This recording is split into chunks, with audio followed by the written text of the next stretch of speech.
কোনো এক জমিদারের সৃজনশীল চিন্তা ভাবনার ফসল এই বাড়ির বাগানে আসছে আজকে।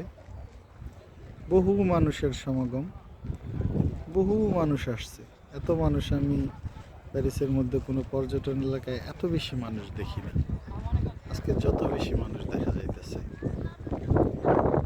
অনেক বেশি মানুষের ভিড়ে আসলে স্বাভাবিকভাবেই নিজেরও খুব উচ্ছ্বসিত মনে হয়। সম্ভবত এই ভদ্রলোকের বাড়ি, এটা ওনার একটা ভাস্কর্য এখানে তৈরি করে রাখা ব্রোঞ্জ দিয়ে।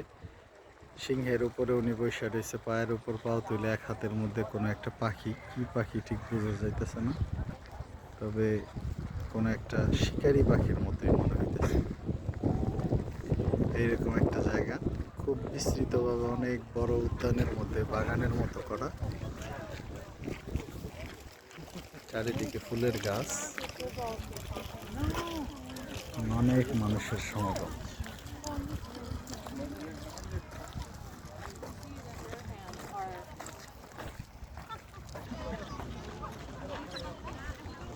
এক কথায় আমি একটা ফুলের রাজ্যে চলে আসছি। চারিদিকে অসংখ্য ফুল এবং মাঝখান দিয়ে ছোট ছোট রাস্তা করে দেয়া। পৃথিবীতে ফুল ভালোবাসে না এইরকম লোক খুঁজে পাওয়া তো আসলে বিরল। এই ফুলের মাঝখান দিয়ে হাঁটতে পেরে নিজের কাছে খুব সুবাসিত এবং সৌভাগ্যবান মনে হইতেছে।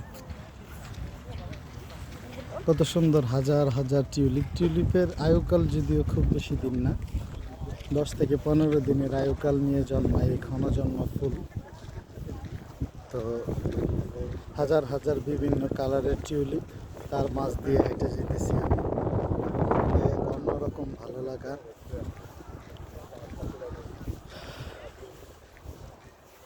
ফুলের সুবাসে মন প্রাণ সমস্তটা ব্যাকুল হয়ে উঠতেছে। হাজার হাজার ফুল, কিন্তু ভ্রমণের দেখা নাই। এখনো তো গ্রীষ্ম শুরু হয় নাই। তো এই যে এখানে এই গোলাপ গাছগুলো যে আছে, এগুলোর পরিচর্যা চলতেছে। একটা সময় হয়তো এগুলো আর অনেক বেশি গোলাপ ফুটবে। তো এখন যেটা টিউলিপের মৌসুম, শীতের ঠিক শেষটায়, গ্রীষ্মের শুরুটায় টিউলিপের একটা মৌসুম থাকে, 1 এপ্রিল থেকে 14-15 এপ্রিল পর্যন্ত। তো বিভিন্ন কালারের টিউলিপ এলোমেলোভাবে ছড়ায় ছিটায় এখানে বোনা হয়েছে।